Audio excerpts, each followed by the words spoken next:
தப்பான காரியம் பண்ணினாய் கிருஷ்ணா, சர்வதா தப்பு, ஏன் இப்படி பண்ணினாய் சொல்லி திட்டுறார். அண்ணா அல்லவா, உரிமை உண்டு, அதனால கிருஷ்ணனை திட்டுறார்.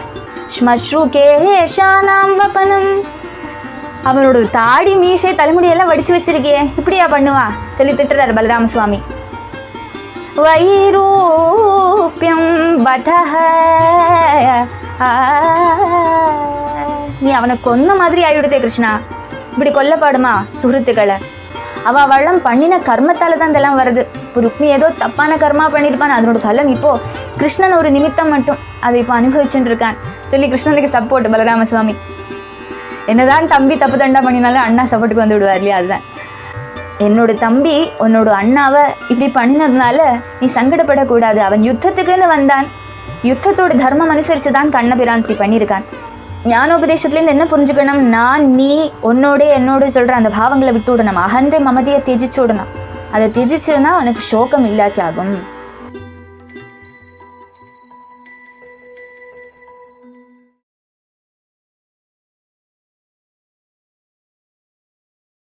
जय श्री कृष्ण चैतन्य प्रभो नित्यानंद श्री अद्वैत गदाधर श्रीवासादि गौर भक्त वृंदा। हरे कृष्णा कृष्ण कृष्ण हरे हरे, हरे राम राम राम हरे हरे। गोपिका जीवन स्मरणं गोविंदा गोविंदा।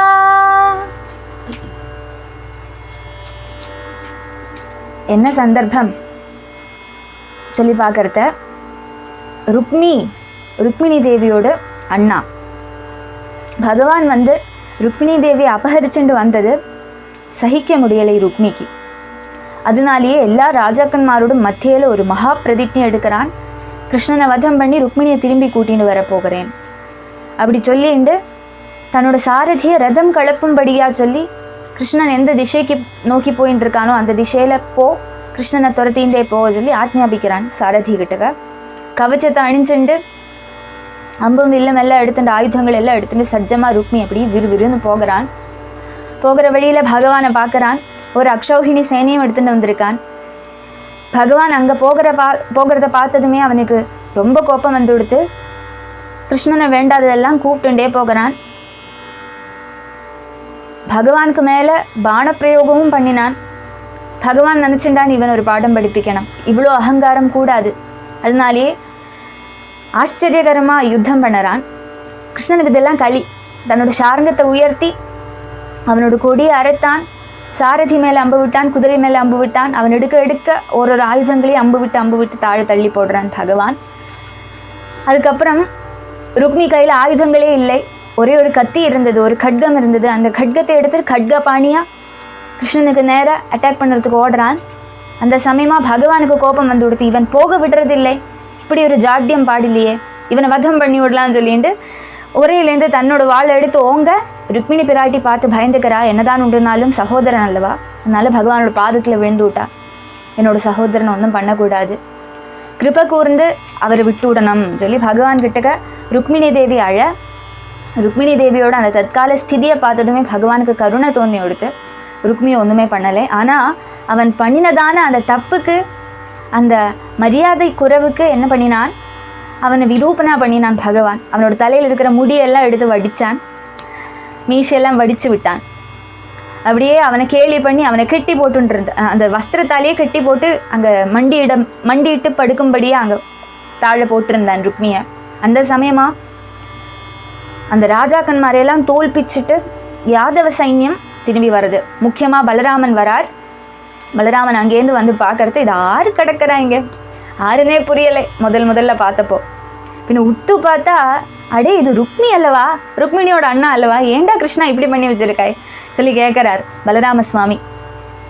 എന്നിട്ട് அவனை அழிச்சு விட்டு விடுறார். இப்படி பண்ணக்கூடாது கிருஷ்ணா, அவன் என்னதான் உண்டுனாலும் சம்பந்தி அல்லவா, ருக்மிணியோட அண்ணா அல்லவா, இப்படி பண்ணக்கூடுமா, இப்படி பண்ணக்கூடாது எல்லாம் சொல்லி கிருஷ்ணனை கொஞ்சம் திட்டிட்டு அந்த ருக்மியை அழிச்சு விடுறார் பலராம சுவாமி.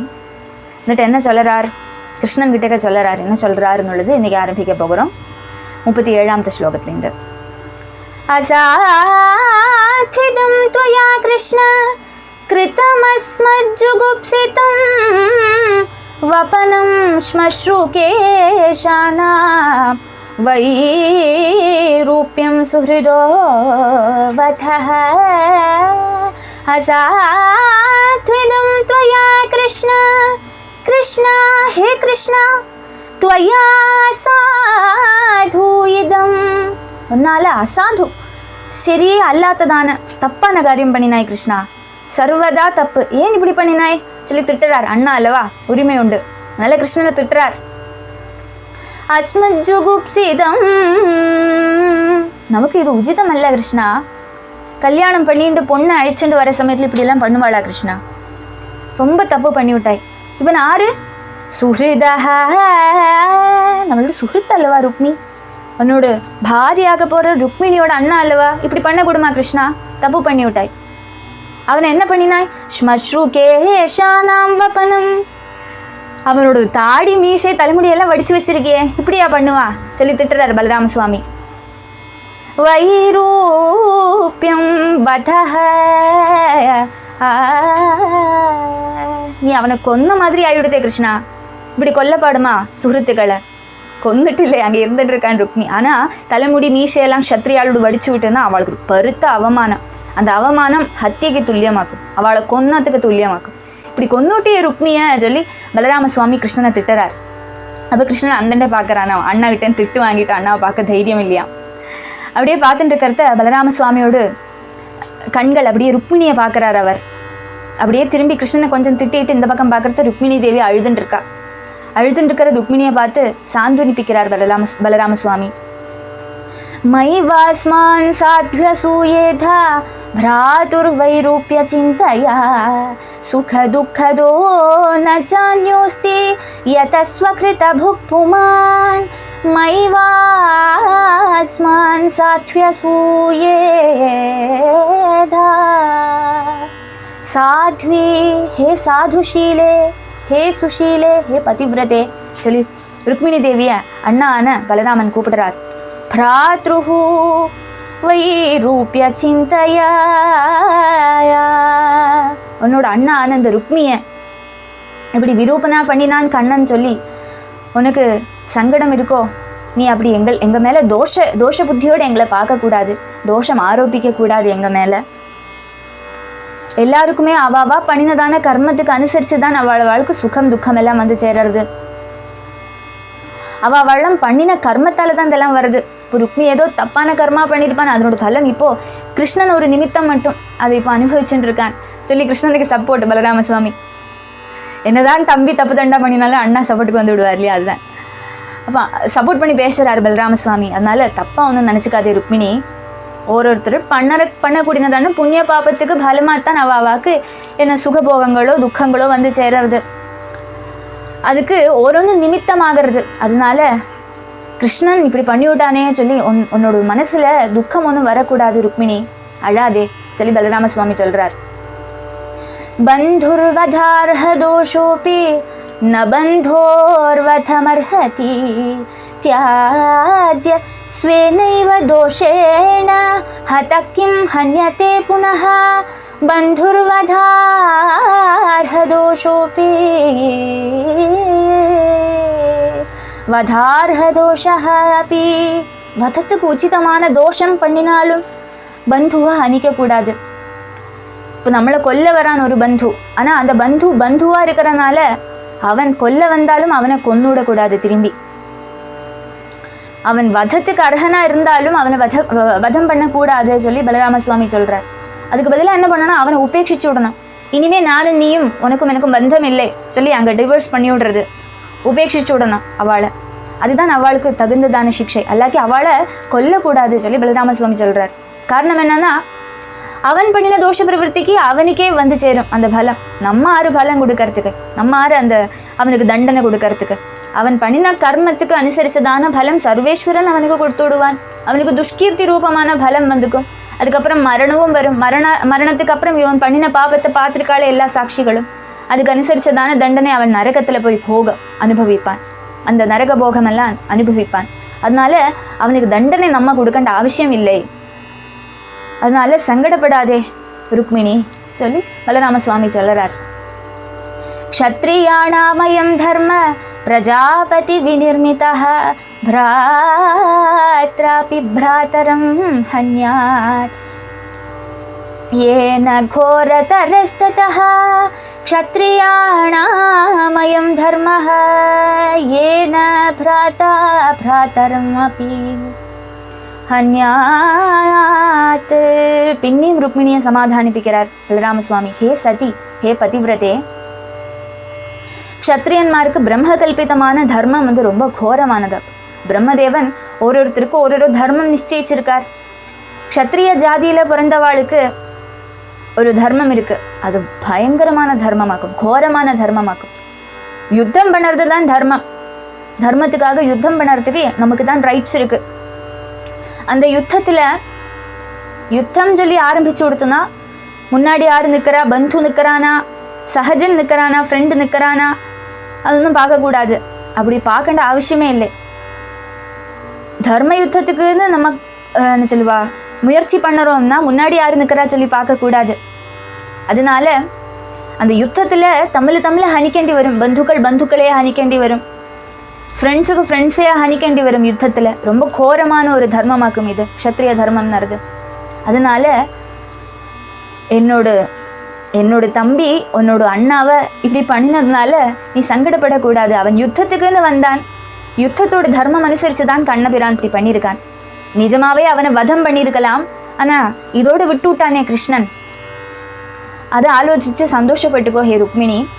கண்ணன் இப்படி பண்ணி விட்டானே சொல்லி உன்னோட மனசு சங்கடப்படக்கூடாது, நீ பரிபவிக்கக்கூடாது எல்லாம் சொல்லி பலராமசுவாமி சொல்லுறார்.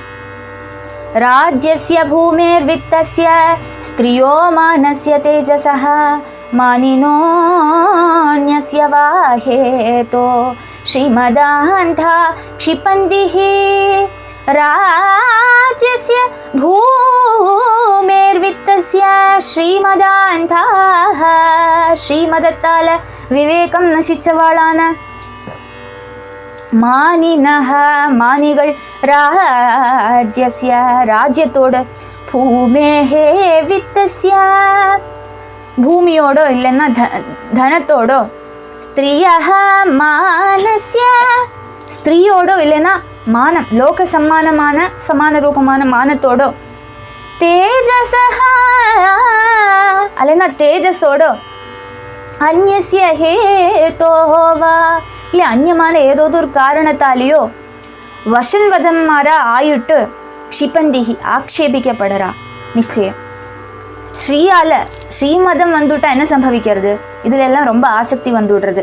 இப்போ சொன்னதான காரியங்களில் பூமியிலையோ தனத்திலேயோ ஸ்திரீலேயோ இல்லைன்னா தன்னோட தேஜஸ்லேயோ பராக்கிரமத்திலேயோ எல்லாம் அகம்பாவம் வந்துவிடுறது. இதில் என்னோட சொல்கிற பாவம் வந்துவிடுறது. அதுதான் அந்த மதம் வந்துவிடுறது இல்லையா? மதம் வந்தனால தேகாபிமானம் அதிகம் வந்தனாலேயே என்ன சம்பவிக்கிறது? இதெல்லாம் என்னன்னைக்கு நம்ம கூட இருந்து விடாது இல்லையா? இதெல்லாம் விட்டு போயிடும். ஒரு காலத்தில் விட்டு போகிற சமயத்தில் நமக்கு ரொம்ப கஷ்டம் வந்து விடுறது. பந்துக்களை எல்லாம் ஆக்ஷேபிக்கிறோம். நம்ம எல்லாம் சின்ன சின்ன காரியங்கள், இந்த வஸ்துக்களை விட முக்கியமாக்கும் ரிலேஷன்ஷிப்ஸ். ஆனால் அந்த ரிலேஷன்ஷிப்பை விட வஸ்துக்கள் மேலே நமக்கு அபிமானம் அதிகமாக வருது. அதனால தான் இப்படி பிரச்சனை வருது. அதனால ஸ்திரீ நிமித்தம் பந்துவை அவமானிச்சது நமக்கு தானே அபகர்ஷ காரணமாக ஆயுடுத்து சொல்லி பலராமசுவாமி தன்னையே வருந்திக்கிறார். அதுக்கு என்ன அர்த்தம்னா, அப்போ கிருஷ்ணன் அந்த பக்கம் பார்க்குறான், கிருஷ்ணனை குத்தினதாக்கும் மறைமுகமாக சொல்லுறார். இப்படி வஸ்து ஸ்திரீ சொல்கிற ருக்மிணி சொல்கிறது ஒரு ஸ்திரீ தானே, அந்த ஸ்திரீக்காக பந்துக்களை இப்படி ஹனிச்சு விட்டானே பகவான் கிருஷ்ணன். பந்துக்களை இப்படி அடிச்சு விட்டானே, ருக்மிணியை அடிச்சு விட்டானே கிருஷ்ணன். அதனால நமக்கே இது ஒரு அவமானமாக போயிடுத்தே சொல்லி பலராமசுவாமி வருந்தர. தவேயம் விஷமா புத்தி சர்வபூதேஷு துர்ஹிருதாம் யன்மன்யசே சதா பத்ரம் சுஹிருதாம் பத்ரமத்யவத. தவேயம் விஷமா புத்தி.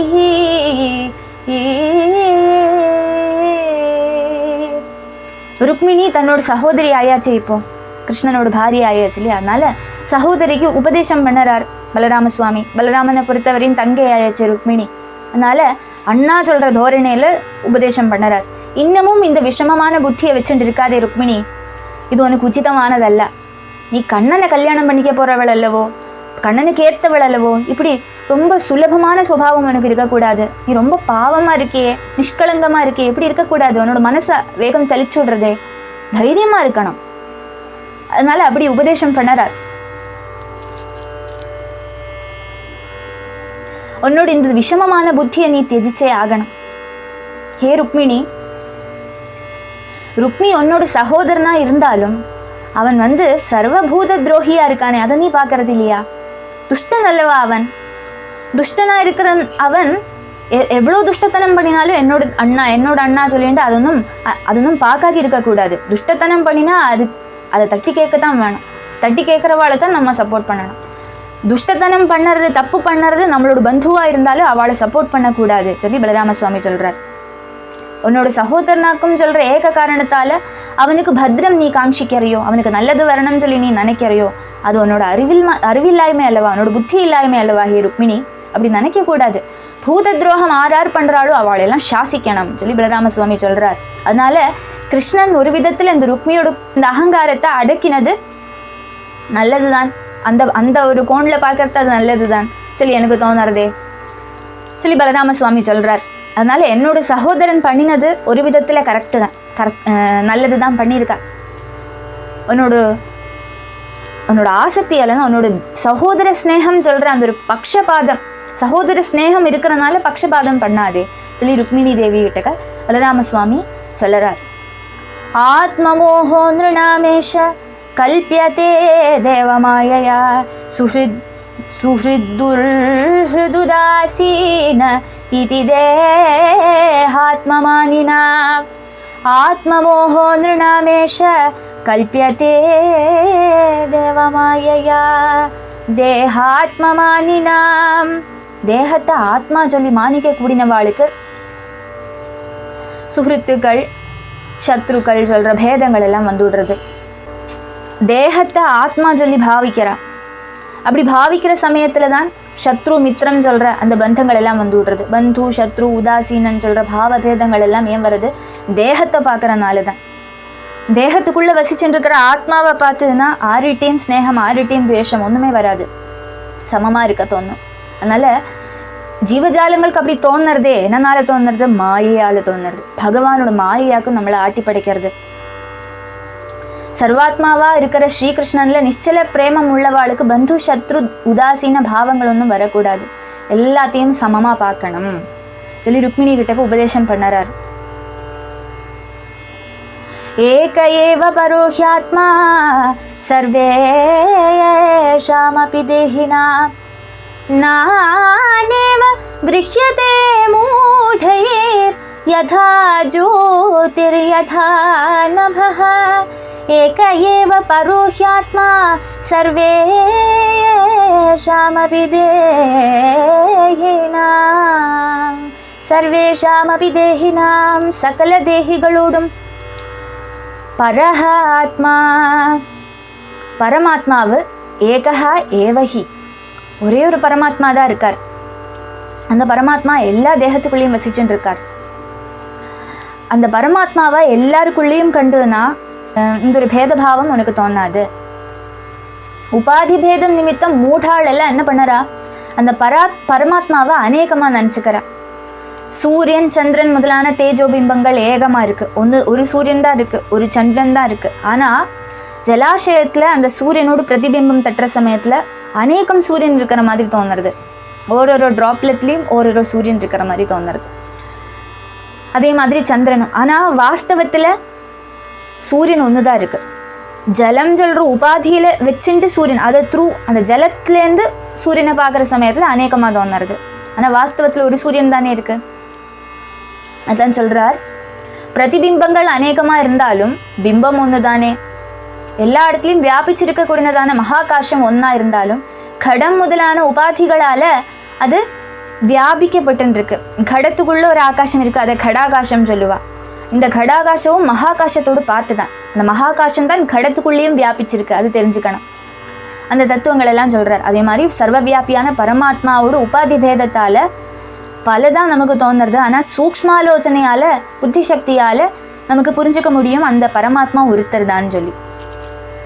அந்த பரமாத்மாவை எல்லா இடத்துலையும் பார்க்கக்கூடியவாளுக்கு இந்த பேதபாவம் வராதே, மூட்டன்மாருக்கு தான் அந்த பேதபாவம் தோணும். அதனால இப்படி இந்த பேதபாவத்தோடு நீ பார்க்கக்கூடாது ஹே ருக்மிணி சொல்லி உபதேசிக்கிறார் பலராமசுவாமி. தேஹ ஆத்யந்தவானேஷ திரவ்ய பிராண குணாத்மகः ஆத்மன்ய வித்யயா க்ளுப்தः संसारयति देहिनं देह आद्यन्तवानेश ஆத்மனிய வித்யாத்முக்தः. தேகத்துக்கு ஜன்ம நாசங்கள் உண்டு. பிருத்திவியாதி பூதங்களால் பண்ணப்பட்டதாக்கும் இந்த தேகம். பஞ்சபூதங்கள், சப்தாதி குணங்கள், நேத்ராதிகளான ஞானேந்திரியங்கள், வாகாதிகளான கர்மேந்திரியங்கள் இதெல்லாம் சேர்ந்தாக்கும் சரீரம் உண்டாயிருக்கு. இது ஜடமாக்கும், சரீரம் ஜடமாக்கும். அஜ்ஞானத்தால தேகம் ஆத்மாவாக்கும் சொல்லி நினச்சிக்கிறோம். ஆத்மா சைதன்யமாக்கும், சித்வஸ்துவாக்கும். தேகம் நடந்து ஜடமாக்கும், அது தெரிஞ்சுக்கிறது இல்லையே. ஆத்மாவுக்கு ஜனன மரண ரூபமான அந்த சம்சாரம் ஆத்மாவை பாதிக்கிறது இல்லை. ஆனால் ஆத்மா தேகத்தில் இருக்கிற சமயத்தில் அத்தியாசம் பாதித்தனால எனக்கு ஜனனம் உண்டாகிறது, எனக்கு மரணம் உண்டாகிறது, நான் சுகத்தை அனுபவிக்கிறேன், நான் துக்கத்தை அனுபவிக்கிறேன்னு சொல்கிற ஒரு பாதை பாதிக்கிறது. இப்படி நினச்சிக்கிறது ஆத்மா. தேகத்தில் இருந்துட்டு இருக்கிற சமயத்தில் அஜ்ஞானம் பாதிக்கிறனால தான் ஆத்மாவுக்கு சம்சார பிராப்தி உண்டாகிறது. அதை தெரிஞ்சுக்கோ ருக்மிணி சொல்லி தத்துவோபதேசம் பண்ணறார் பலராமசுவாமி. அதிகமான சங்கடம் வரத்தை தத்துவோபதேசம் பண்ணினா அந்த சங்கடத்தை மறந்து விடுவோம். அதுதான் பண்ணறார். நாத்மனோன்யேன சம்யோகோ வியோகஷ்ச சதஸ்ஸதி தத்ஹேதுத்வாத் தத்ப்ரசித்தேர் திருக்ரூபாभ्यां யதா ரவேஹ நாத்மனோன்யேன சம்யோகோ சதி. ஹே பதிவிரதே, ஆத்மாவுக்கு தேகேந்திரிய அந்த கரணங்களோடு சேர்ச்சியும் வேறுபாடும் பரமார்த்தம் அல்ல என்று சொல்றார் பலராமசுவாமி. ஆத்மாவுக்கு தேகம், இந்திரியம், அந்த கரணம் இது கூட சேர்ச்சி இருக்கு சொல்லி தோணுறது. ஆனால் அது வாஸ்தவம் அல்ல. காரணம் என்னன்னா, தேகேந்திரிய புத்தியாதிகள் வாஸ்தவம் அல்லவா. இந்திரியம், தேகம், புத்தி முதலானவை எல்லாம் என்ன சொல்லுவா, அனஸ்வரம் அல்ல, நஸ்வரமாக்கும், எல்லாம் நசிச்சுவிடும். ஆத்மா ஒன்றும் நசிக்காது. ஆனால் பாக்கி எல்லாமே நசிச்சுவிடும். தேகம் நசிச்சுவிடும், இந்திரியங்கள் நசிச்சுவிடும், எல்லாம் நசிச்சுவிடும். தேகாதிகளோடு பிரசித்திக்கும் பிரகாசத்துக்கும் ஆத்மா ஆகும் காரணம் சொல்லி சொல்றார். ஆத்மா மாத்திரம் அல்லாக்கி தேகேந்திரியாதி இந்திரியங்களுக்கும் தேகத்துக்கும் அந்த கரணங்களுக்கும் பிரவர்த்திக்க முடியாது. ஆத்மா தான் அதுக்கு இந்த சக்தி கொடுக்கறது. ஆத்மா இருக்கிறனால தான் எல்லாம் யூஸ் ஆகிறது. ஆனால் அத்தியாச நிமித்தம் சம்பந்தம் இருக்குது. ஆத்மாவுக்கும் இதுக்கும் சம்பந்தம் இருக்குது, தேகத்துக்கும் ஆத்மாவுக்கும் சம்பந்தம் இருக்குது சொல்லி தோணுறது. ஆனால் வாஸ்தவத்தில் இல்லை. இது பிராந்தியாக்கும் சொல்கிறார். நேத்திரவும் நேத்திர கிராஹியமாக இருக்கிற ரூபமும் சூரியனை அபேட்சித்து பிரகாசிக்கிறது. அதாவது கண் இருக்குது, கண்ணால் ஒரு வஸ்துவை பார்க்குறோம், ஒரு புக்கை பார்க்குறோம். கண்ணால் இந்த புக்கு பார்க்குறதுக்கு என்ன உதவி பண்ணுறது சொல்லி கேட்குறது, சூரியன் உதவி பண்ணுறது. சூரியன் பிரகாசம் தரனால கண்ணில் அந்த ரெட்டினால் அந்த லைட்டு ஃபால் ஆகிறது, பிரெயின் செல்ஸுக்கு அப்படியே போகிறது. அதெல்லாம் சயின்ஸில் படிச்சிருக்கோமே. அப்போது அந்த லைட்டால் தான் நமக்கு ஒரு சாதனங்களை பார்க்க முடியாது. சூரியன் இல்லைனாலோ அந்த காலத்தில் தெரியாது. கண்ணும் உபயோகமற்றதாக போயிடுறது, அந்த ரூபமும் உபயோகமற்றதாக போயிடுறது. சூரியன் சக்தி கொடுக்கறது. சூரியனுக்கும் கண்ணுக்கும் இந்த புக்குக்கும் பந்தம் இல்லை. கண்ணுக்கும் புக்குக்கும் ஆனால் பந்தம் இருக்குது சொல்லலாம். காரணம் கண் அதை பெர்சீவ் பண்ணுறது, மனசுக்குள்ளே எடுத்துக்கிறது. ஆனால் சூரியனுக்கும் கண்ணுக்கும் என்ன சொல்லுவா, பந்தம் இல்லை. அது வாட்டில் வேறு எங்கேயோ இருக்காது. லைட்டு தருது, அந்த லைட்டை நம்ம யூஸ் பண்ணிக்கிறோம். சூரியன் இண்டிபெண்ட்டாக இருக்குது, கண்ணும் புக்கும் டிபெண்ட்டாக இருக்குது. அதுதான் சொல்கிறாங்க. அந்த ரூபமும் அதே மாதிரி நேத்திரவும் டிபெண்ட்டாக இருக்குது. ஆனால் சூரியன் அதுக்கு சக்தி கொடுக்குறது. அதே மாதிரி ஆத்மான்றது சூரியன். ஆத்மா இருக்கிறனால கண்ணு பிரவர்த்திக்கிறது, முன்னாடி என்ன இருக்கோ அதை ப்ரெசீவ் பண்ணுறது. ஆத்மா இந்த தேகத்தை விட்டு போயிட்டா என்ன சம்பவிக்கும்? ஒன்றுமே தெரியாது, ஒன்றுமே நடக்காது, ஒன்றுமே ஒர்க் ஆகாது. நேத்திரம் என்ன சொல்லுவா, வேஸ்ட் ஆகிடும். முன்னாடி இருக்கிற ரூபத்தையும் ப்ரெசீவ் பண்ண முடியாது, அது அங்கே இருக்கும். அதனால் அந்த சூரியனை மாதிரி ஆத்மா அதுக்கு சக்தி கொடுக்கறது சொல்லி இங்கே சொல்லறார்.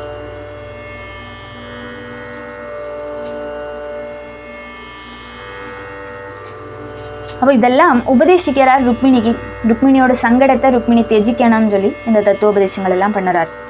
ஜன்மாதயஸ்து தேஹஸ்ய விக்ரியானாத்மன க்வசித் கலாநாமிவ நைவேந்தோர் மிருதிர்ஹ்யஸ்ய குஹூரிவ. ஜன்மாதயஸ்து தேஹஸ்ய ஜன்மாதயஹ ஜன்மம் முதலான 6 விதமான விகாரங்களும் ஆத்மாவுக்கு இல்லை. தேகத்துக்கு ஜட வஸ்துக்களுக்கு தான் அது விகாரம் எல்லாம் வருது சொல்லி பலராம சுவாமி சொல்றார். நான் ஜனிச்சேன், நான் யுவாவா இருக்கேன், நான் யுவதியா இருக்கேன், நான் ருத்தனா போயிட்டேன், நான் ருத்தியா போயிட்டேன்னு சொல்ற அந்த பாவங்கள் எல்லாம் அதெல்லாம் ஜன்மாதி பிரீதிகள். இதெல்லாம் வந்துட்டு ஆத்மாவில் ஆரோபிக்கப்படுறது. ஆத்மாவுக்கு வயசு இல்லை, ஆத்மா ஜனிக்கிறதும் இல்லை, மரணம் அடையிறதும் இல்லை. ஆனால் தேகம்தான் எல்லாம் ஆகிறது. தேகம் ஜனிக்கிறது, தேகம் வார்த்தக்கியத்தை அடையிறது. அப்போ அந்த பேதங்கள், இந்த மாற்றங்கள், விகாரங்கள் எல்லாம் தேகத்தை தான் பாதிக்கிறது, ஆத்மாவை பாதிக்கிறது இல்லை. அதை திருஷ்டாந்த பூர்வமாக சொல்கிறார், வித் எக்ஸாம்பிள் சொல்கிறார். ஜனனம் முதல்கே விகாரங்கள் வந்து தேகத்துக்கு உண்டாகிறது, ஆத்மாவுக்கு உண்டாகிறது இல்லை. அது எப்படின்னா விருத்திக்ஷயங்கள். ஆகாசத்தில் ராத்திரி சமயத்தில் சந்திரனை பார்க்குறோம். ஒரு நாளைக்கு ஓரோ மாதிரி இருக்கார் சந்திரன்.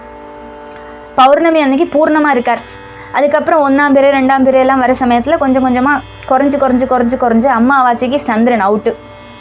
அதுலேருந்து பின்னியும் வளர்ந்து வர்றார். வாஸ்தவத்தில் சந்திரனுக்கு இது சம்பவிக்கிறதா? சந்திரன் தேஞ்சு போயிடுறாரா? இல்லை, சந்திரன் அப்படியே இருக்குது, அந்த கிரகம் அப்படியே இருக்குது, ஃபுல்லாக இருக்குது. ஆனால் எர்த்தோட ரொட்டேஷன்னாலையும் எர்த்தை சந்திரன் பிரதட்சணம் பண்ணுறனாலையும் என்ன சம்பவிக்கிறது? பூமியை சந்திரன் பிரதட்சணம் பண்ணுறனாலையும் அந்த சூரியனோட வெளிச்சம் சந்திரன் மேலே தட்டுறது டிஃப்ரெண்ட் ஆங்கிள்ஸில் தட்டுறனால அந்த சந்திரன் கம்மியாக போகிற மாதிரியும் கூடி வர மாதிரியும் நமக்கு தோணுறது. அந்த கலைகள் வந்து வாஸ்தவத்தில் இருக்கிற சந்திரனை பாதிக்கிறது இல்லை, பார்க்குறவாளுக்கு அப்படி தோணுறது, சந்திரனுக்கு இப்படி ஆகிறதே சொல்லி தோணுறது. அது மாதிரி வாஸ்தவத்தில் ஆத்மா அப்படியே இருக்குது, சரீரம்தான் மாறிண்டே வருது. அப்போ ரொம்ப மூடன்மாருக்கு தான் நினச்சிப்பா சந்திரன் அப்படி தேஞ்சு போய் அமாவாசைக்கு இந்த சந்திரன் மரணம் அடைஞ்சு விடுறார். அதுக்கப்புறம் பௌர்ணமிக்கு புதிய சந்திரன் முளைச்சி வர்றாரு சொல்லி நினச்சிப்பா மூடன்மார். ஆனால் வாஸ்தவத்தில் சந்திரனுக்கு ஒன்றும் ஆகிறது இல்லை. அப்போ அந்த உதாரணத்தை எடுத்து சொல்லி கொடுக்குறார் பலராம சுவாமி. யதாசயான ஆத்மானம் விஷயான் பலமேவச்ச அனுபுங்க்தேப்ய சத்யர்த்தே ததாப்னோத்யபுதோ பவம். யதா ஷயான ஆத்மானம் ஷயானஹ.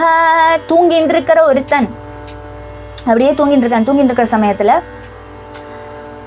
அவன் வந்து சொப்னாவஸ்திக்கு போயிடுறான், சொப்னம் காணுறான். சொப்னத்தில் அவன் இன்னும் நல்ல டேஸ்டான ஒரு லட்டு சாப்பிட்றான், நிறைய ஜலம் குடிக்கிறான், ஜூஸ் குடிக்கிறான், அதெல்லாம் சாப்பிட்றான், நிறைய போகங்கள் எல்லாம் அனுபவிக்கிறான்.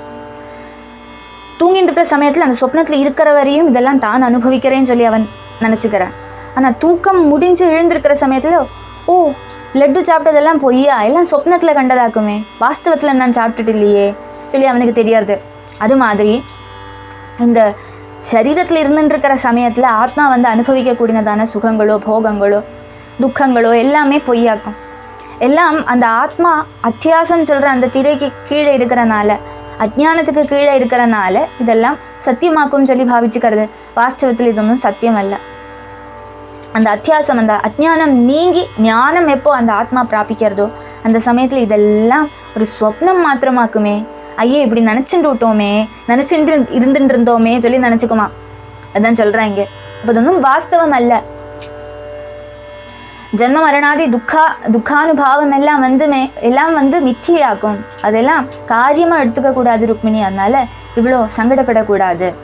தஸ்மாதஜ்ஞானஜம் சோகம் ஆத்மசோஷ விமோகனம் தத்வஜ்ஞானேன நிர்ஹ்ருத்ய ஸ்வஸ்தா பவ சுசிஸ்மிதே. தஸ்மாதஜ்ஞானஜம் சோகம். இப்படி எல்லாம் உபதேசம் பண்ணுறார் பலராம சுவாமி. நிறைய காரியங்கள் நமக்கும் தெரிஞ்சுக்க முடிஞ்சது. இப்படியெல்லாம் சொல்லறார். இதெல்லாம் கேட்ட உடனே ருக்மிணி தேவிக்கு அந்த சங்கடம் எல்லாம் மாறி கொடுத்து, ஹே சுந்தரி, சம்சார துக்கத்துக்கு ஆத்ம ஞானம் காரணமாக ஆத்மா ஞானம் அஜ்ஞானம் காரணமாக இருக்கக்கூடிய காரணமாக்கும். அதாவது அஜ்ஞானம் காரணமாக்கும் சம்சார துக்கம் ஒரு ஆளை பாதிக்கிறது. அப்போ அந்த ஆத்மாவுக்கு சரியான ஞானத்தை வழங்கினா சம்சாரம் விலகியோடும். அதனால் இப்போ நான் உனக்கு ஞானோபதேசம் பண்ணினேன். ஞானோபதேசத்துலேருந்து என்ன புரிஞ்சுக்கணும்? நான் நீ உன்னோட என்னோட சொல்கிற அந்த பாவங்களை விட்டு விடணும். அகந்தை மமதியை தியஜிச்சு விடணும். அதை தியஜிச்சுன்னா உனக்கு சோகம் இல்லாக்கி ஆகும். அதனால் இந்த விதமான அஜ்ஞானத்தெல்லாம் தியஜிச்சு சாந்தையாக பவிக்கணுமே சொல்லி சொல்கிறார். அதுதான் உன்னோட ஸ்வரூபம் ருக்மிணி, சங்கடப்படாதே. இப்படியெல்லாம் ஞானோபதேசம் பண்ணுறார் பலராம சுவாமி. அதெல்லாம் கேட்டப்போ ருக்மிணி தேவிக்கு சங்கடமெல்லாம் மாறித்து. சுச்சிஸ்மிதே சொல்லி கூப்பிட்றார். சிரி, அழுதுண்டே இருக்காதே, சிரிச்சோடு சொல்லி பலராம சுவாமி தட்டி விடுறார். அதெல்லாம் கேட்டப்போ சங்கடம் போச்சு ருக்மிணி தேவிக்கு. ஸ்ரீ சுக உவாச்ச ஏவம் பகவதா தன்வி ராமேண பிரதிபோதிதா வைமனஸ்யம் பரித்யஜ்ய மனோ புத்யா சமாததே ஏவம் பகவதா தன்வி பகவதா ராமேண பகவான் பலராமனால தத்துவோபதேசம் பண்ணப்பட்டு அதெல்லாம் கேட்ட அந்த ருக்மிணி தேவிக்கு விவேகம் உண்டாச்சு. உடனே விசாரணை பண்ணறா. இப்படியெல்லாம் சொன்னாரே, இதெல்லாம் அனுசந்தானம் பண்ணுற சமயத்தில் சத்தியம் என்னதுன்னு புரிஞ்சுது. அதுக்கப்புறம் தன்னோட சகோதரனான ருக்மிக்கு இப்படி வைரூப்பியம் வந்ததே சொல்லி சங்கடப்படலை. விவேகத்தால் அந்த சங்கடத்தை அடக்கிக்கிறார் ருக்மிணி தேவி. प्राणावशेष उत्सृष्टो द्विभिर्हत बलप्रभः स्मरन् विरूपकरणं वितधात्ममनोरथः चक्रे भोजकटं नाम विवासाय महत्पुरम् अहत्वा दुर्मतिं कृष्णम् अप्रत्यूह्य यवीयसीं कुण्डिनं न प्रवेक्ष्यामि इत्युक्त्वा तत्रावसदृशा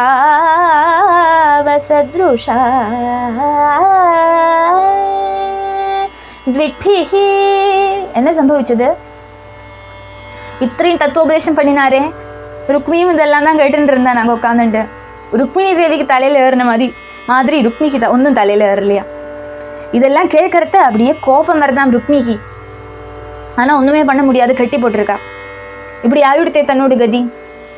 இப்படியெல்லாம் பலராம சுவாமி ருக்மிணி தேவிக்கும் உபதேசம் பண்ணி ருக்மிக்கும் எல்லாம் உபதேசம் எல்லாம் பண்ணி தட்டி விட்டு, சாரமில்லை, இன்னும் மனசில் வச்சுக்காதே, இதெல்லாம் போட்டோம், ஒன்றும் மனசில் வச்சுக்காதே இதெல்லாம் சொல்லி ருக்மியை சமாதானப்படுத்திட்டு அங்கேயே விட்டுட்டு போயிடுறார். எல்லாருமே துவாரகைக்கு போகிறா. சத்ருக்களால் அவளோட பலத்தாலேயும் பிரபாவத்தாலேயும் நசிப்பிக்கப்பட்ட அகங்காரத்தோடு கூடின ருக்மி தன்னோட அபிலாஷம் ஒன்றுமே சாதிக்க முடியலை. ருக்மிணி தேவியை திரும்பி கூட்டின்னு போக முடியலை. தான் விரூபன் ஆயுட்டோம். இப்படியெல்லாம் ஆச்சே சொல்லி சிந்தை பண்ணிட்டு பிராணன் மட்டும்தான் அவங்ககிட்ட பாக்கி இருக்கு. எல்லாம் போயிடுத்து. அவனோட அபிமானமும் போயிடுத்து. அப்படியே ஷோன்னு இருக்கு. அப்படியே மனசு அப்படியே விதும்பி அங்கேயே இருந்துட்டு இருக்கான். அந்த இடத்துலயே வசிச்சுட்டு இருக்கான். அவன் சத்திய பிரதிஜ்ஞை பண்ணிட்டு வந்தான் இல்லையா, ருக்மிணியை திரும்பி கொண்டு வருவேன், கிருஷ்ணனை வதம் பண்ணுவேன், இது ரெண்டும் நடக்கலைன்னா குண்டினபுரத்துக்கு வரமாட்டேன்னு சொல்லி பிரதிஜ்ஞை பண்ணிட்டு தானே வந்தான். அந்த பிரதிஜ்ஞையை நிறைவேற்ற முடியலையே, அதனால அங்கேயே வசிச்சு விட்டான் ருக்மி.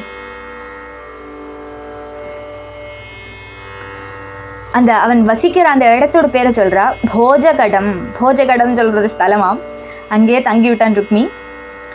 அங்கேயே தங்கி அவள் அப்பாவுக்கு கொஞ்சம் தூதெல்லாம் சொல்லி அனுப்பி, நான் இங்கே இருந்துட்டுருக்கேன், எனக்கு இப்போ அங்கே அந்த பக்கம் வர முடியாது. ஏன் வர முடியாதுன்னா தலைமுடியும் முளைச்சிட்டு இல்லை இல்லையா, மொட்டையாக போய் நிற்க முடியாது. அதனால் அவள் அப்பாவுக்கு ஒரு தூதனை அனுப்பி அவள் அப்பா கிட்டக்க தெரிவித்தான் ருக்மி, நான் இங்கே இருக்க போகிறேன். அப்போ ருக்மி வரமாட்டான்னு சொல்லி பிரதிஜ்ஞை எடுத்து விட்டானே. அப்போ அதனால அவன் அங்கேயே ராஜ்யத்தை அமைச்சுட்டு இருக்கட்டும் சொல்லி பீஷ்மக மகாராஜா கொஞ்சம் தனமும் இதுவெல்லாம் சொல்லி கொடுத்து அனுப்புகிறார். அவருக்கு சந்தோஷம், ருக்மி கிடைக்க மாட்டானே, ருக்மினோட கல்யாணம் நல்லா நடக்குமே சொல்லி சந்தோஷம் பீஷ்மக மகாராஜாவுக்கு.